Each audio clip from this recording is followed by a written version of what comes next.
Hello. Hi, can you hear me? Yeah. Yes, we can Okay. hear you. Yeah. Hold on. Let me do this.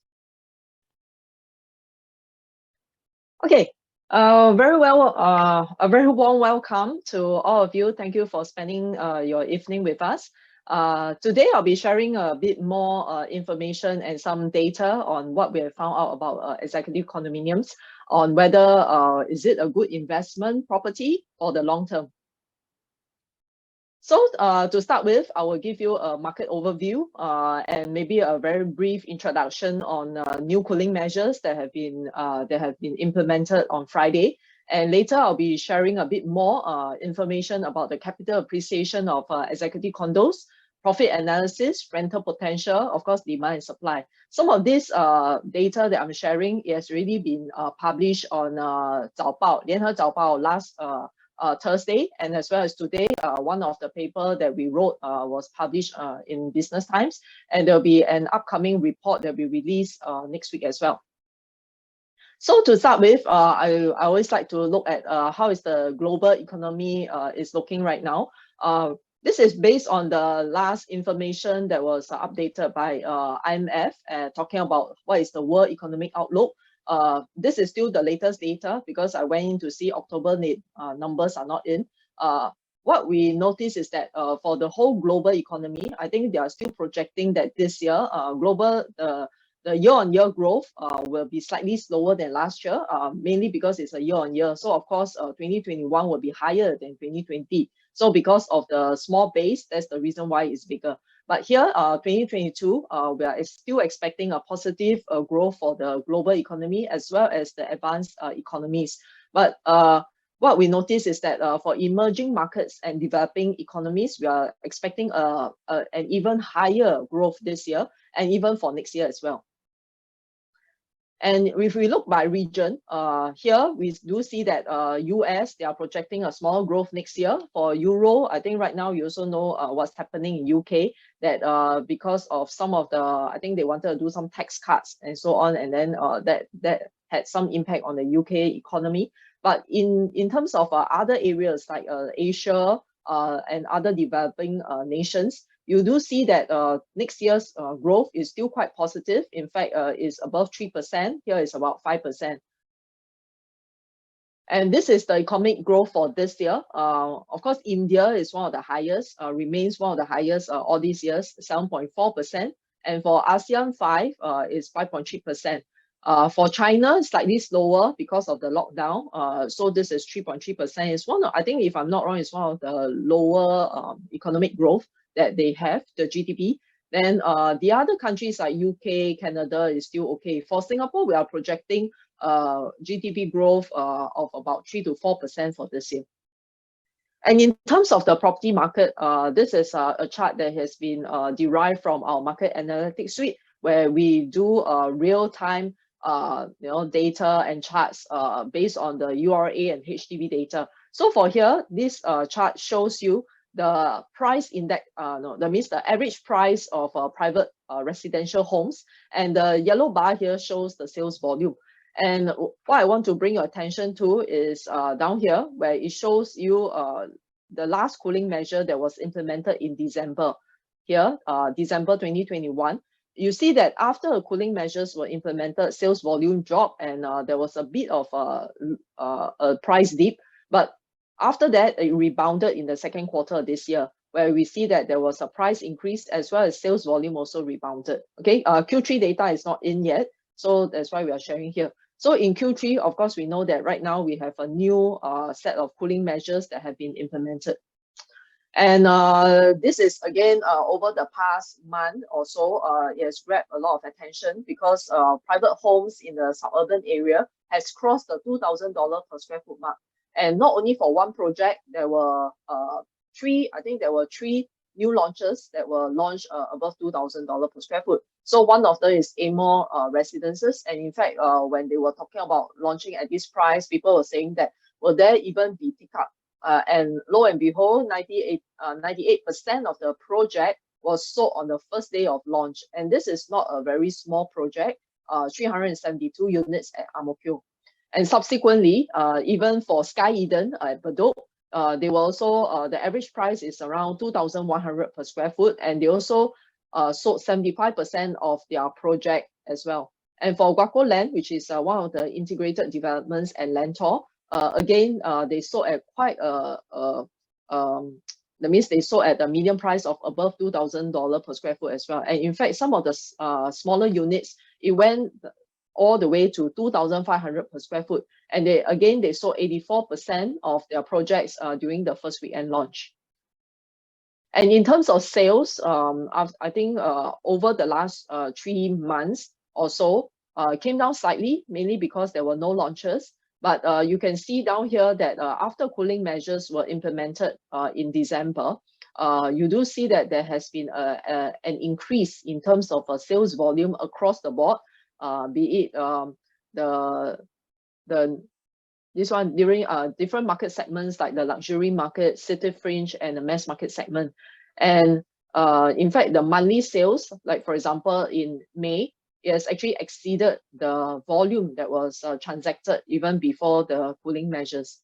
And in terms of different market segments for this chart here, you'll see that resale volume is actually quite high, mainly because there are not enough new launches in the market. So many of these buyers, because there is still a lot of pent-up demand, I think the key reason is because many HDB owners, they've sold their flats over the past 1 year, because resale prices have been rising and it has reached a record price for the overall market, and as well as many locations, we see record prices coming up, and of course million-dollar flats. So this is the reason why many of them, they want to upgrade to a private condo, but there were not enough new projects that have been launched. So many of them went in to buy resale homes or resale condominiums over the past year. And because of that, prices of resale condominiums have also been rising. And here, we do see that after cooling measures have been implemented in December 2021, we do see prices stabilizing, all right, not falling after the cooling measures, but at least it helped to slow down the pace of price growth. But if we talk about in terms of quarter basis, over the past 3 quarters, prices are still rising. And this is the median price of the different segments. For example, for new homes right now, across the board, the median price is about 2,002 per square foot. And for resale, it's about 1,600 per square foot. Of course, the price for resale condominiums is much lower, mainly because some of them are older condominiums when compared to the newer projects. So this is a reason why there is a price gap there. And if you talk about what about ECs, all right, ECs, now we look at the yearly sales, and the orange bar here shows you the number of new sales that has been transacted, and the blue bar here shows you the resale transactions for ECs. And we do see that this year, last year, 2021, the total transactions is actually very strong, and it's actually higher than the number that was sold in 2018 and 2019, mainly because, again, because new suburban condominium prices have been rising. So many people feel that ECs are attractively priced, even the resale ECs as well. So when we talk to our agents on the ground, many people are saying that right now for resale ECs actually is very hot. And for new ECs, transactions is actually lower than what we saw before 2018, but not because the new ECs are not attractive, it's because there are not enough launches. So whatever, I think most of projects, once they are launched, the take-up is actually generally quite high. And even this year as well, you do see that for the first 8 months of this year, the transactions for resale is also very high. Again, new sale not a lot, mainly because I think there's only one EC launch. And in terms of prices here for EC new sale prices, is still rising has risen over the past few years, and for resales as well.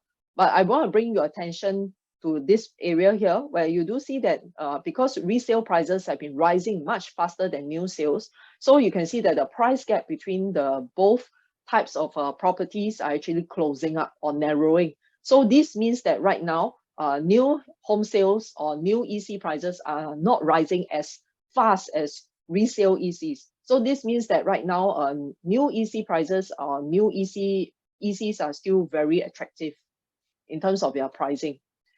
And of course, we are saying like, why is it that there are so many people willing to pay up to more than $2,000 per square foot for a mass market condo? And who are these people who are buying the resale ECs or new ECs? So we have to turn it back to look at HDB upgraders, because over the past 2 years, we do see a lot of transactions for HDB resale, and many of them have been able to sell their units above 700,000. And if you look at this chart here for 2021, the number of transactions, let's say, for example, those HDB resale flats that have been sold above 700,000 or above 700,000, there are almost 4,000 units. So imagine these 4,000 units, 4,000 homeowners. If let's say just 10% buy an EC project, you already will have sold out the whole project, all right, in no time, even within 2021.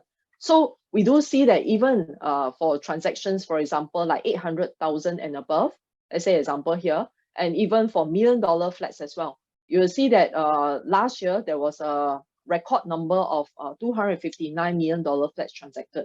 So all these people, either they upgrade to an EC or they upgrade to a mass market condo. And for this year alone, and this is just for the first 8 months of this year, already you see that more than 3,000 HDB flats have been sold for more than 700,000. And of course, for the $1 million flats here, right now I think the number is 277 if you include September. So already around 280 newly minted millionaires are already there, who are ready to buy either a condominium or an EC. So this could be a reason why, although prices of private homes have been rising, we still see very strong demand in the market. And this is data that has been released just I think yesterday. And we do see that I think 2 days ago, Q3 prices for private homes is still rising. That means for the third quarter of this year, it rose 3.4%. And for HDB resale prices, rose slightly slower, 2.4% as compared to the Q2, 2.5%.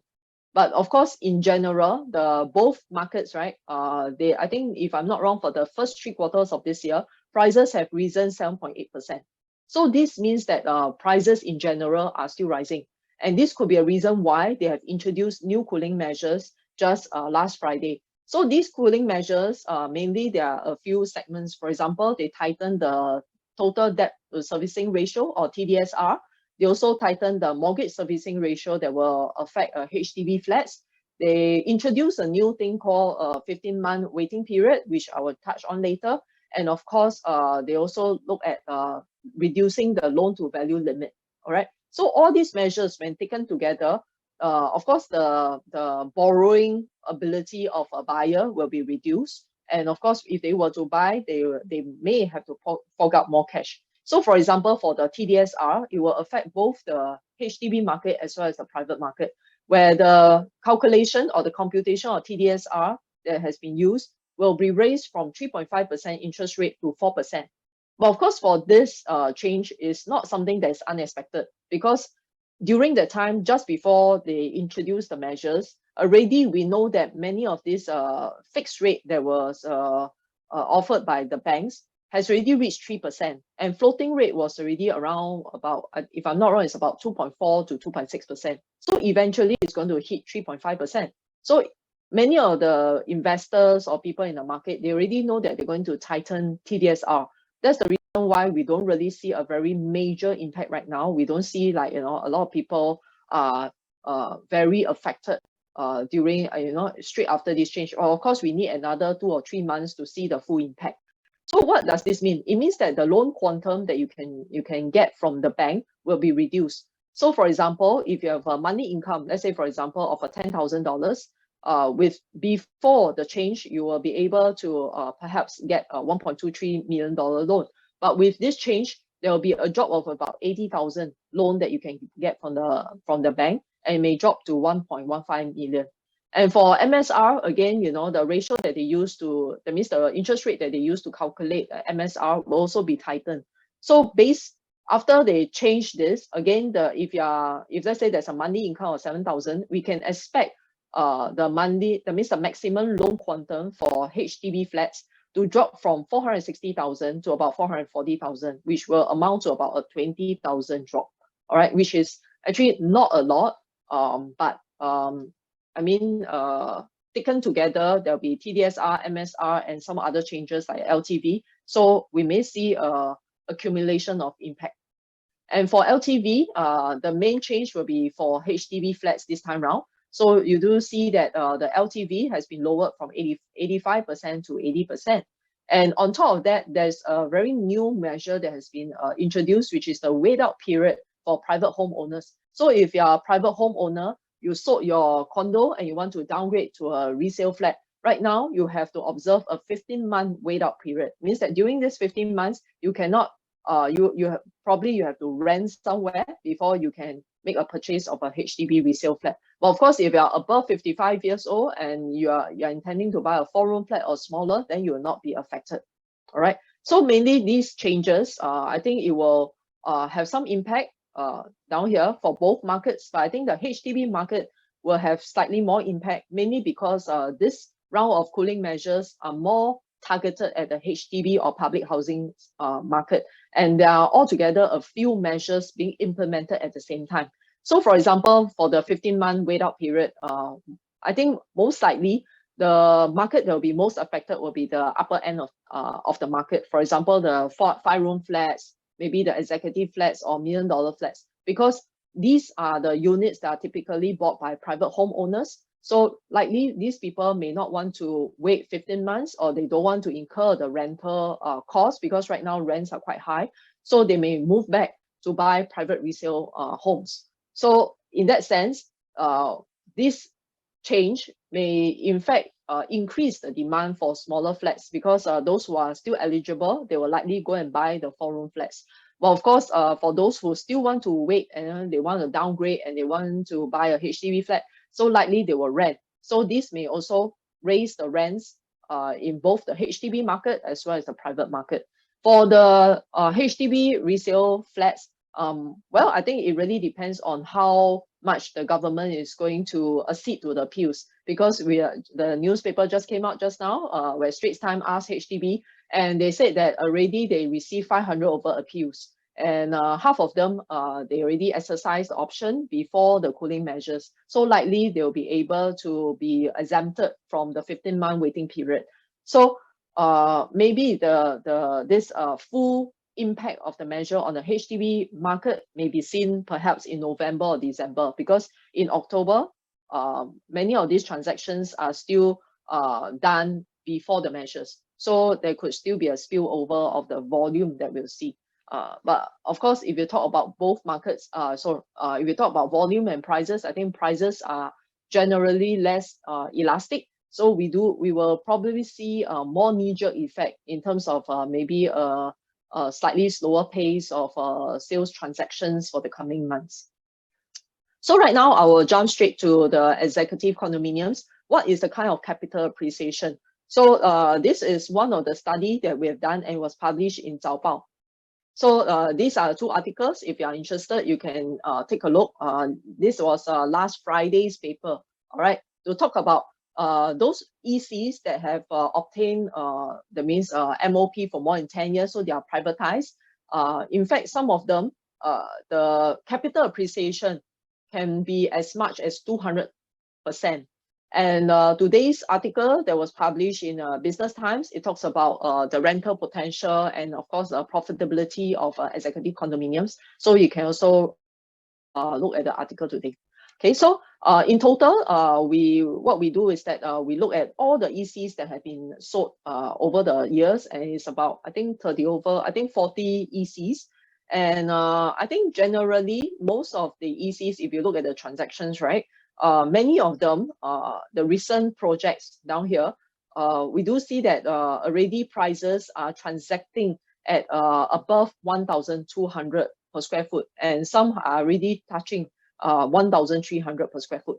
Okay, And this is again one of the articles, a newer article or older article that we have done in Business Times, where we found that 36 of the 40 EC projects that were launched over the past 10 years, they actually achieved positive appreciation from their respective launch years to 2022. And of these 36 projects, 34 posted double-digit price growth, which is very high. All right. And why is it so? Because for ECs, right, they are highly subsidized. So when people buy the EC projects, they pay at a much lower price when compared to condominiums that are in the market, especially new condominiums. So the price trend indicates that most EC projects, they do gain value over time. All right, mainly because of the low acquisition prices. And this was the chart that I showed earlier, where it shows you that if we compare new and resale EC, for example, if let's say, for example, I have a 1.4 million budget, should I buy a new EC or resale EC? You will see that right now, because resale EC prices have been rising much faster than new ECs, it shows you that actually new ECs right now are actually quite attractively priced. And if you compare, let's say, example, the price gap here, it was $229 per square foot difference, but now it has been reduced to $161 per square foot. And if you talk about what about the rate of price increase over the last 3 years, and again, if you look at new EC prices, it has increased 8.6%, but whereas resale EC prices, it has gone up by 15.8% this year. So it shows you that if you talk about, like, resale or new EC, now definitely in terms of the price escalation, definitely is faster for the resale ECs. And if you talk about what about not right now, where are prices of the ECs moving? And here, these are some of the newer projects, like Bishan Loft is one of the, I think, resale ECs, is already transacting at 1,350. And for North Gaya, a new project is about 1,003, and Pyeongmyeong Grand, all right, I think if I'm not wrong, is at Sengkang or Punggol, is 1,300 per square foot. So all 9 projects here, for example, these are some of the newer projects that has been marketed right now. They are sold at a median price of above 1,200 per square foot this year. Right now, I'll go on to, after we look at how prices have moved, maybe we should look at profit analysis, because sometimes when prices move up very fast, does it mean that I can still make a profit? So what we do is that we look at your entry price and after that, your exit price. So what we do is that we do a URA caveat matching. So we did a comparison of the profit that was generated for new leasehold condos, because ECs are all leasehold, right?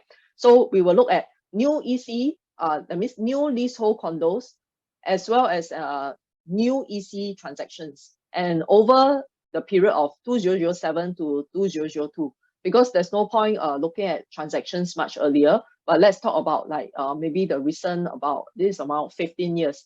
So we do a caveat matching, and we managed to, for ECs, for example, we managed to match out of 26,000 transactions in URA, we managed to match 4,000 transactions. It means that in the system or the data, we found, let's say, example, this particular unit, that means when they first bought the unit, there will be a transaction, right, that reflects a new sale. And then after that, subsequently, maybe after TOP or a few years after TOP, they will sell this project. So there'll be a resale caveat for the same unit. So with that, we match each one, and then after we calculate the profit. All right. So with this, out of 26,000, we match 4,000 over transactions. Well, it could be because the other 20 over 1,000, either they didn't lodge a caveat or they didn't resell the unit, because most of them, they buy it for their own stay. So out of this 4,000 over ECs that has been resold, the average gross profit is about 295,000. That means almost 300,000. All right. And the loss is actually very little. It's about 17,000. So why are there losses? Well, it could be because they sold very quickly, they couldn't wait or so on. But even then, let's say, example, you compare it with, let's say, mass market leasehold properties, the average transactions, or the average profit is about 180,000. So you can see that, if you buy an EC, the average profit is already 100,000 more than if you buy a private condo. Because again, like we mentioned, because you buy at a very low price. And in fact, the loss is much more. And for the, let's say example, CCR are luxury leasehold properties.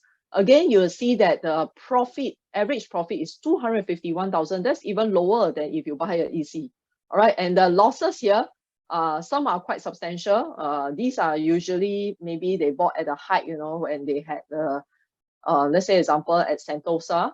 So they bought at very expensive, and some of them they also, some are high-end investors. They bought at the height during the boom, and then after that they sold at a loss during the financial crisis.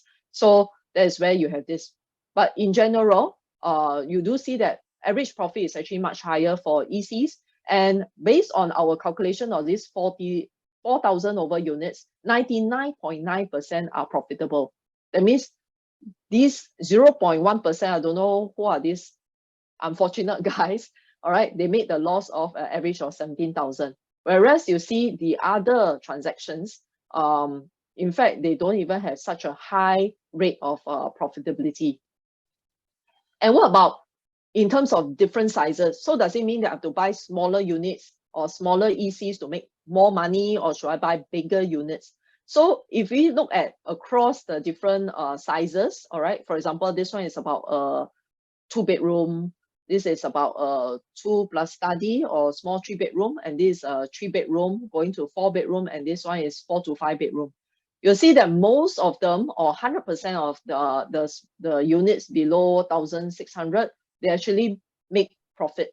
And the profit, of course, the bigger the unit, the more profit you make. Let's say, for example, like these people who that means who bought 1,200 to less than 1,600 square feet unit, the average profit, gross profit is about 200. Sorry, can't see. Okay, it's about 360,000. Whereas if you buy smaller unit, your profit is still attractive at 200,000.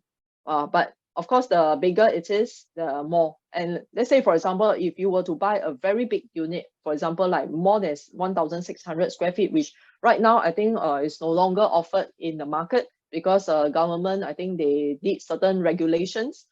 So the maximum that they can go to is 1,600 square feet. But for those people who bought older projects, the gross profit can be 455,000.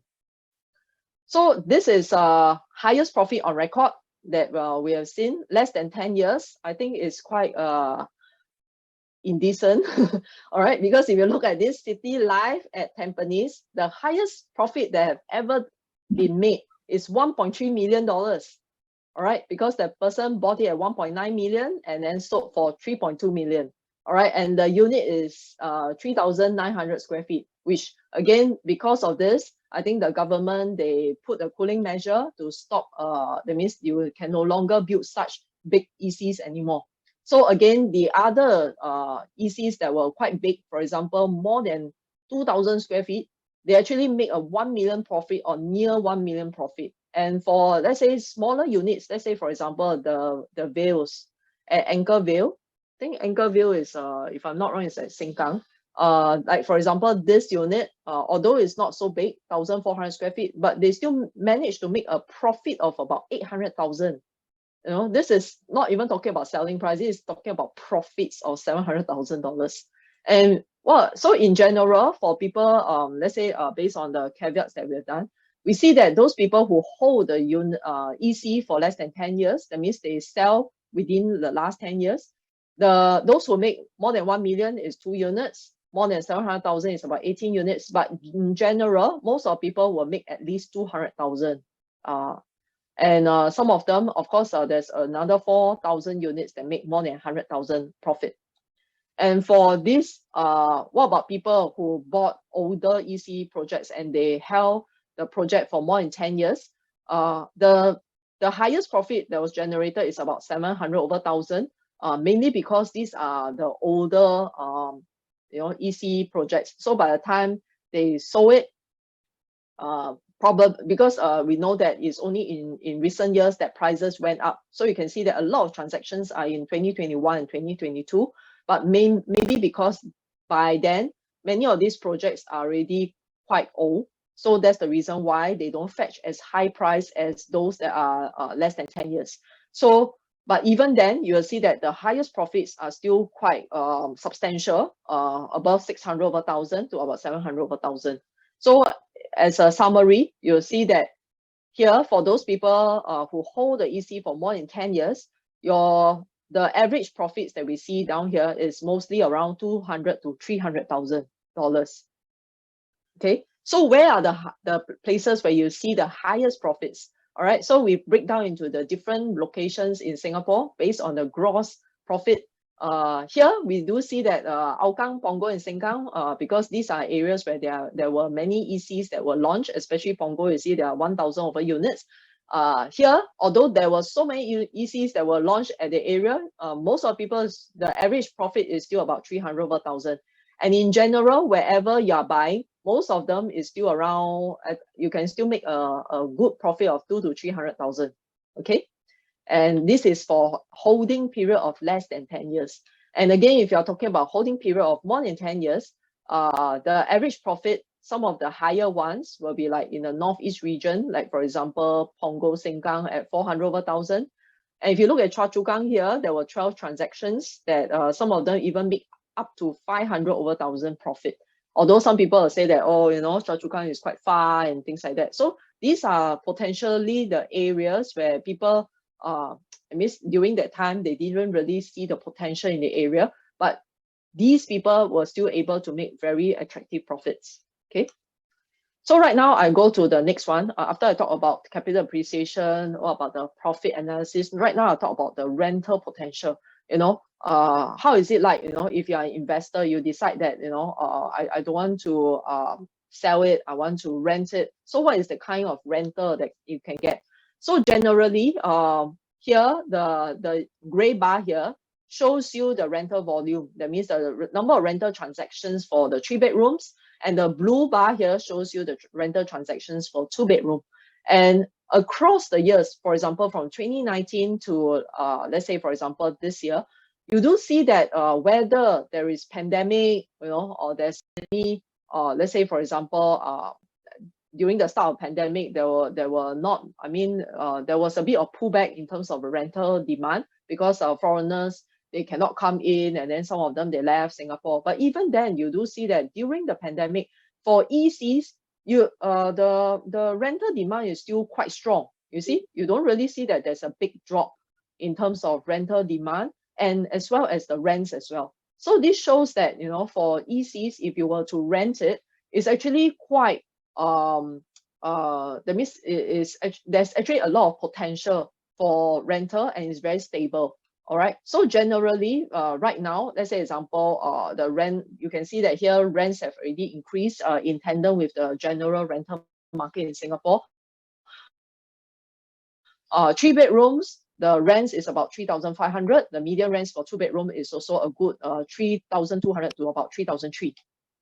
So here are some examples. For example, down here, these are some examples of popular ECs that have been in the rental market. So for example, like Privé, 17 transactions this year, and the rents is about 2,700. And some of them, like Asparina, because it's near the MRT, is slightly higher at $3,000 per month for 2 bedroom. And for 3 bedroom, very attractive. You can see many of these transactions, for example, like North Oaks, the Floraville, Woodsville, all this, most of them is above 3,000 over, which is quite the same level, at quite the same rental, median rental price as those normal condominiums. Okay. And right now I go on to the last section, which talks about the demand and supply, you know, knowing all these things. So do you think that there'll be a lot of ECs that will be coming into the market? So what we do is that we look at the number of units that's been launched every year and what has been sold. And you do see that over the years, all right, the number of units launched for EC market is coming down. although it is very, you can really see that in terms of rental, profitability, capital appreciation is very strong. But even then, there are not enough units in the market. Okay, mainly because the government has not released a lot of land for EC. Every year, maybe just 1 or 2 plots, or at most 3 plots of land. So this could be a reason why EC prices have been rising over the past year, because of the lack of supply. And here, the blue bar here actually shows you what has been sold. And almost every year, you will see that the number of units sold exceeds the number of units launched. Because, why is it so? Because they absorb what has been left over the previous years. And right now, it's dwindling to almost like not many units left. And in terms of a supply, again, if you look at it per quarter, again, these are recent transaction or recent projects that's been launched. Most of them, once they are launched, you see that the market is very hot. A lot of units has been transacted, and the cumulative units launched but unsold means the balance units that has been launched but not sold yet, it has been falling as well. That means whatever that has been launched, they will be quickly absorbed into the market. There is an uptick here because at this period they just launched North Gaia. But I believe that right now, transactions, that means the number of units launched but unsold is also dropping. And what are the sites available right now? All right, there are not many sites. In fact, there's only 5 sites that are available from now to 2024. This year, there'll be two more projects left. So one is Copen Grand, which is the first project in Tengah. So I think there'll be quite a bit of demand from the west side, because there has not been a launch in the west for quite some time. Tenet will be at the other end of Singapore, where we know that Tampines has always been very popular. So these 2 projects will be launched this year. So you can see here, so North Gaia was here. So next year, there'll be two new plots, which is at Bukit Batok West. So if you don't want to stay at Bukit Batok, so your window opportunity will be here. All right. So for Bukit Batok, there'll be 2 projects that has just been sold. And for this Tengah Plantation Loop will be one last parcel, and this parcel has not even been sold yet. All right. So this project, it could be launched, I think, maybe 2024 or 2025. So will there be enough? Now that we know that there's only 5 projects, and we know that there'll be a lot of people buying, again, we have to look at, just now we mentioned, right? So it really depends on the HDB resale owners. Are they going to sell? So we do know that many people have been selling their flats over the past year. And this year alone, there are 30,000 or 31,000 HDB flats that have reached MOP. Means these people, their flats are eligible to be sold. So this will trigger more people to try to buy EC that means the EC units coming up. So again, you do see that the number of EC units launched so little, but there are so many people who want to buy EC. So that's the reason why when people ask us, will the changes in terms of the TDSR, MSR, LTV affect people who are going to buy EC? And why is it that even the developer, they have the confidence to launch the project so quickly after a cooling measure? Well, I think that, of course, there will be some dropout. Some people may think that, their loan quantum or affordability will be affected. But in general, because there's not enough supply in the market, we do believe that there should still be enough buyers in the market, all right? So where will the buyers come from? Let's say, for example, like for the Copen Grand, there'll be 5,700 units, all right, that reach TOP this year. So these people, okay, you just have 10% of them buying EC, right? You already have 1,000 people, okay? So at Punggol as well. So the people at Bukit Batok here, once they reach MOP, if they want to upgrade, they will likely try to apply for Tengah. And for Punggol, they will likely go for Tenet. All right. Then, of course, we are not talking about, haven't accounted for the other areas as well. All right. That means that reach MOP. So to sum off, I think I've already mentioned, ECs have high profitability, 99.9% make profit, and a profit of averagely about 300,000. And of course, the margin is much higher than many private homeowners. I think those people who can still qualify to buy EC, I think is privileged, because not everybody are eligible to buy. All right. Then of course, pent-up demand. We do expect 30,000 or 31,000 flats to reach MOP this year. And I think you just have 5% buying the project, right? You got 1,500 people. All right. Value for money compared to condos, potentially high capital appreciation. And of course, dwindling supply, not many unsold units, and of course supply is going to be very small and supply cannot meet demand.